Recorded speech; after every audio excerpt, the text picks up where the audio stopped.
ശബരിമല സ്വർണ്ണക്കൊള്ളക്കേസിലെ പുരാവസ്തു കടത്ത് ആരോപണത്തിൽ പ്രവാസി വ്യവസായിയുടെ കൂടുതൽ മൊഴിവിവരങ്ങൾ പുറത്ത്.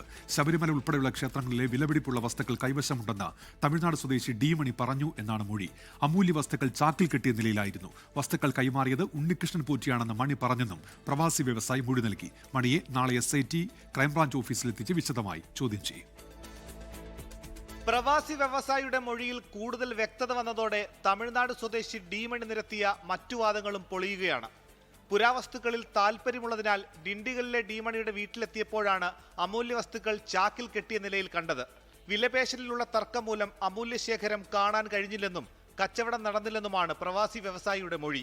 ഡി മണിയുടെ ഡി ഡയമണ്ട് അല്ലെന്നും ദാവൂദ് മണി എന്നാണെന്നും ലോഹ കച്ചവടക്കാർക്കിടയിൽ മണി അറിയപ്പെടുന്നത് അങ്ങനെയാണെന്നുമാണ് വ്യവസായിയുടെ മൊഴി. മണിയെ നാളെ SIT വിശദമായി ചോദ്യം ചെയ്യും. മറ്റു 3 പേരുടെ വിലാസത്തിലാണ് മണി ഫോൺ നമ്പറുകൾ എടുത്തിട്ടുള്ളത്. ഇവരോടും ഹാജരാകാൻ ആവശ്യപ്പെട്ടിട്ടുണ്ട്. ശബരിമലയിലേതടക്കം ക്ഷേത്രങ്ങളിലെ വിലപിടിപ്പുള്ള വസ്തുക്കൾ മണി നിയന്ത്രിക്കുന്ന സംഘം രാജ്യാന്തര കള്ളക്കടത്ത് സംഘത്തിന് വിറ്റുവെന്നാണ് പത്തനംതിട്ട സ്വദേശിയായ വ്യവസായിയുടെ മൊഴി.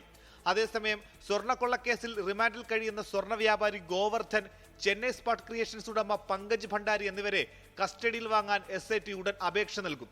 ചെന്നൈ സ്മാർട്ട് ക്രിയേഷൻസിൽ നിന്ന് വേർതിരിച്ച ശബരിമല ദ്വാരപാലക ശില്പത്തിലെ സ്വർണം ഗോവർദ്ധന് കൈമാറിയതായി SIT കണ്ടെത്തിയെങ്കിലും ഇത് ഗോവർദ്ധൻ ആർക്ക് കൈമാറിയെന്ന് കണ്ടെത്താൻ കഴിഞ്ഞിട്ടില്ല. 24 തിരുവനന്തപുരം. ലോകത്തെവിടെയായാലും ഏത് സമയത്തും 24 വാർത്തകളും ഓഗ്മെന്റഡ് റിയാലിറ്റി പാക്കേജുകളും എക്സ്പ്ലെയിനറുകളും വിശദമായി കാണാൻ ഞങ്ങളുടെ YouTube ചാനൽ നിങ്ങൾക്ക് സബ്സ്ക്രൈബ് ചെയ്യാം.